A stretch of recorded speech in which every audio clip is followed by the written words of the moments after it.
Olá, estamos de volta com o programa Código de Honra. Este programa é uma iniciativa do Instituto dos Advogados de São Paulo, IASP, em parceria com o Tribunal de Justiça do Estado de São Paulo, TJSP. Hoje vamos falar sobre um tema extremamente interessante, que eu tenho certeza que você não vai conseguir levantar da cadeira para escutar tudo. É a multiparentalidade. São as relações entre famílias e, para isso, convidamos nada mais nada menos que o desembargador Hamid Bidini, do Tribunal de Justiça de São Paulo, ele que atua nas câmaras de direito empresarial. Como vai o senhor? Tudo bem? Tudo bem, prazer estar aqui com vocês. Então, o prazer é nosso, sinta-se muito à vontade para estar sempre no nosso programa. Esse tema eu acho que nós não vamos conseguir terminar hoje, mas eu queria saber o que é a multiparentalidade. Na realidade, o que ocorre é o seguinte: a família no Brasil sofreu uma transformação imensa nos últimos 50 anos. Nós tínhamos uma visão e um modo de organizar a estrutura familiar que era uma maneira estática, uma maneira de pouca flexibilidade. Nossos avós e nossos bisavós viviam de uma mesma maneira de estrutura, tinham todos uma mesma estrutura familiar, o pai, a mãe e a sua prole. Com o passar dos anos e sobretudo com o divórcio, com as relações menos constantes que se estabeleceram em sociedade, as pessoas passaram a optar por relacionamentos afetivos sucessivos, às vezes simultâneos, mas basicamente sucessivos. Esses relacionamentos, evidente, provocaram, até do ponto de vista, ou principalmente do ponto de vista sociológico, uma modificação do panorama da formação das famílias e, consequentemente, do modo jurídico de olhar para estas estruturas. Por conta disso, em razão disso, você passa a ter algumas famílias em que um filho biológico de alguém, o filho biológico de um casal, vê, em razão do divórcio, da separação dos seus pais, uma nova relação, um novo casamento se estruturar a partir da convivência da mãe com outro homem ou do pai com outra mulher, e isso vale também para as relações homoafetivas, não há nenhuma peculiaridade que vá diferenciar esse raciocínio, mas essa pessoa, esse filho, passa a ter uma convivência que nós consideramos uma convivência socioafetiva, portanto ele vincula o seu estilo de vida, os seus afetos, as suas relações amorosas com outra pessoa que passa a ocupar na sua formação a condição de pai ou a condição de mãe. E num primeiro momento, num primeiro estágio dessa transformação da sociedade, o que se admitia, o que se via, o que se passou a tolerar, e isso também é uma transformação importante, é que uma expressão popular identifica bem o que se quer considerar aqui, o reconhecimento de que quem é pai ou quem é mãe é quem cria e não quem gera, como diziam os nossos avós. E essa frase, do ponto de vista jurídico, significava apenas a possibilidade de substituir o pai biológico pelo pai socioafetivo. Você imagine que era um caso que se tornou, de certa maneira, frequente. Há muitas jurisprudências, muitos acórdãos, muita jurisprudência afirmando o seguinte: uma criança que tem um pai biológico, com quem a mãe nunca teve um relacionamento, ou com quem a mãe teve um relacionamento muito breve, que terminou quando essa criança tinha 2 ou 3 anos. Depois de alguns anos, a mãe passa a ter um relacionamento, uma união estável, um casamento com outro homem, que passa a se comportar em relação a esse filho, que não é filho biológico dele, de modo que entre eles passa a haver um relacionamento pai e filho. A pessoa que essa criança identifica como sendo o pai dele não é o pai biológico, é o pai que vive com a mãe. Esses casos eram resolvidos de que modo? Eu ia ao cartório, ia a juízo, e o juiz autorizava que o pai biológico, que não tinha mais vínculo com a criança, que nunca teve, saísse do registro e fosse substituído no registro pelo nome do pai socioafetivo. O que significava que, a partir desse momento, o registro civil identificava, exteriorizava a verdade da vida dessa pessoa. O que era impensável até a década de 90. Tá. Impensável. Por mais socioafetividade que houvesse com outro homem, o filho seria sempre o filho biológico do primeiro. Com efeitos importantes. Por exemplo, esse filho só podia pedir alimentos para o pai biológico. Embora quem de verdade tenha provido a sobrevivência dele durante anos é o padrasto. Tá. Muito bem. A sociedade dá mais um passo na sua organização familiar quando ela passa a identificar alguns casos em que não havia uma substituição. Não era esse exemplo que eu acabei de dar. É um exemplo em que esta relação pai e filho entre uma criança e o novo marido da mãe é uma relação de paternidade. Todos os ônus e os benefícios da paternidade se estabelecem dessa forma, mas apesar dessa nova consolidação, apesar desse novo estabelecimento familiar, a criança não rompe o vínculo com o pai biológico. Tá. Eu explico. Embora o dia a dia dele seja com o padrasto, uma vez por semana o pai biológico visita, manifesta a relação de amor, o filho mantém esse afeto com o pai e no dia dos pais no colégio ele quer convidar os dois. Esse é o modo simples de perceber, e isso dava muito mais conflito do que dá hoje. Porque a sociedade naturalmente machista fazia com que o pai biológico dissesse: eu não quero esse atual marido da minha ex-mulher no dia da festa dos pais. Mas a transformação social vai levando a que essa situação, que essas situações familiares se acomodem. E você tem lá um pai biológico que, reconhecendo a conduta afetiva do padrasto em relação ao filho dele, aceita a dupla paternidade.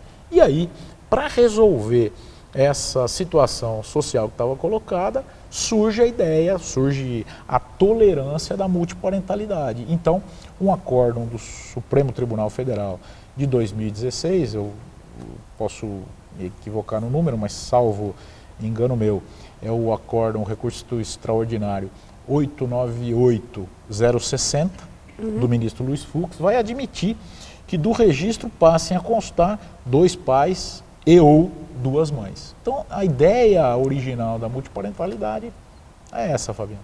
É uma transformação extrema no nosso direito brasileiro, né? Então, a partir de agora, a partir dessa decisão, pode existir, então, no registro de uma pessoa, 2 pais e uma mãe, ou 2 mães e um pai, ou 2 pais e 2 mães, de acordo com essa multiparentalidade, certo?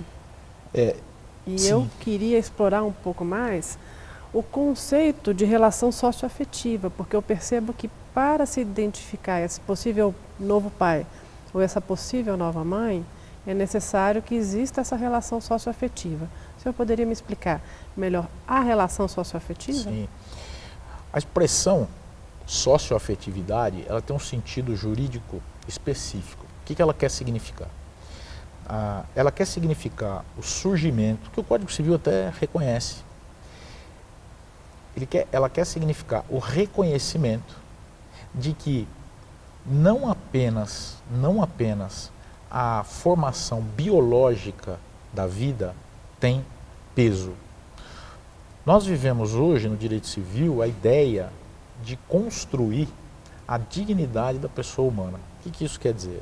Quer dizer que os valores da personalidade, os valores da formação do ser humano devem refletir ou devem inspirar uma proteção para o seu desenvolvimento. Muito bem. A socioafetividade é um conceito para dizer que a realidade das minhas inter-relações afetivas e sociais, por isso a socioafetividade, devem ser prestigiadas. Prestigiadas significa, é preciso reconhecer que na relação da vida, algumas formações feitas a partir das minhas emoções ou até do meu modo racional de viver, me aproximem daquilo que constrói a minha dignidade não pela carga genética que me deu vida, mas pelas relações afetivas que na sociedade desenvolvem a minha vida de maneira satisfatória. Tudo isso para dizer, eu transformo aquilo que é fato em direito. Eu transformo a relação que eu tenho com alguém que não me gerou, mas que se comporta em relação a mim e eu em relação a ele, como pai ou como mãe, uma realidade jurídica com os efeitos jurídicos que só a paternidade biológica teria. E aí eu estou aqui imaginando um monte de situações que isso pode gerar. Sim. E de efeitos jurídicos que pode gerar, tanto no aspecto de alimentos quanto no aspecto sucessório. E eu gostaria de lhe perguntar o seguinte, ao invés de perguntar questões teóricas, eu queria te perguntar hoje um pouco sobre questões práticas. Ótimo. Tendo vivido essa situação como julgador, né, durante alguns anos, quais foram casos que o senhor reporta como casos importantes ou casos de interesse, assim, para que as pessoas possam entender os efeitos jurídicos dessas relações? Olha, por exemplo, eu me lembro de um garotinho que perdeu a mãe biológica num acidente quando ele tinha pouco mais de 1 ano de idade. Ela era uma mãe solteira, ele não tinha paternidade identificada, morre a mãe e ele é criado pela irmã dessa mulher e o marido dela. A partir de 1 ano e pouco ele é criado por esse casal.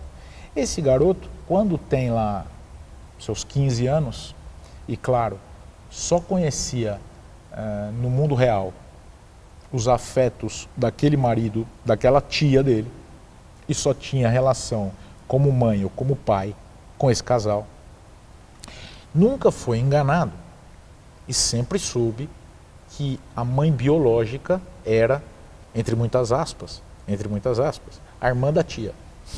Certo. Óbvio. Então, esse relacionamento que ele tem com esse casal era um relacionamento que ele identificava como relacionamento socioafetivo, mas de pai, mãe e ele. Certo. Mas ele tinha uma relação emocional com a mãe, que afinal não o criou, não porque não quisesse, mas porque tinha morrido, porque tinha simplesmente morrido. E a mãe dele, a mãe de fato, que era a mãe socioafetiva, tia, também queria preservar a maternidade da irmã em relação ao menino. Então, como é que se equacionou isso na vida emocional dessa criança? Ele tinha pai e mãe vivos, que o criavam e que se comportavam com ele dessa maneira, e tinha uma vinculação biológica que ele nunca rompeu afetivamente, porque a mãe de fato nunca escondeu, nem ocultou, nem desvalorizou a existência da mãe biológica. E ele queria, no entanto, aderir ou ter no registro civil o nome dos tios. Estou usando essa expressão para deixar claro que eram os tios que faziam o papel de pais. E o registro dele, numa decisão judicial, passou a ser composto de 2 mães e 1 pai, que é o que esse acórdão do Supremo Tribunal Federal passou a admitir para uma grande quantidade de hipóteses. Eu me lembro também de uma aluna que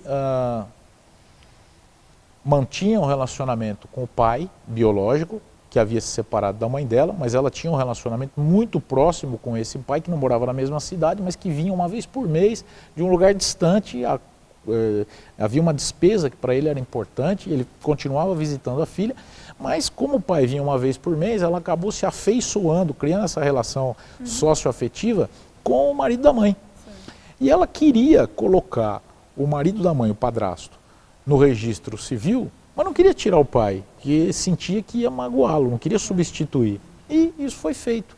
Ela foi à juíza e incluiu o nome do pai biológico, e incluiu o nome do pai socioafetivo ao lado do pai biológico. E você veja, Fabiana, essas duplas paternidades, elas geram efeitos jurídicos importantes, né? Morreu o pai, primeiro o pai biológico dessa moça, ela herdou o que o pai biológico tinha deixado. Depois coincidentemente, cerca de 6 meses depois, morre o pai socioafetivo. E ela herda de novo. Então, isso é um efeito importante da multiparentalidade, um efeito prático, como você disse, importante. Bom, nós vamos fazer agora um breve intervalo e voltaremos em seguida para falar dos efeitos dessa multiparentalidade.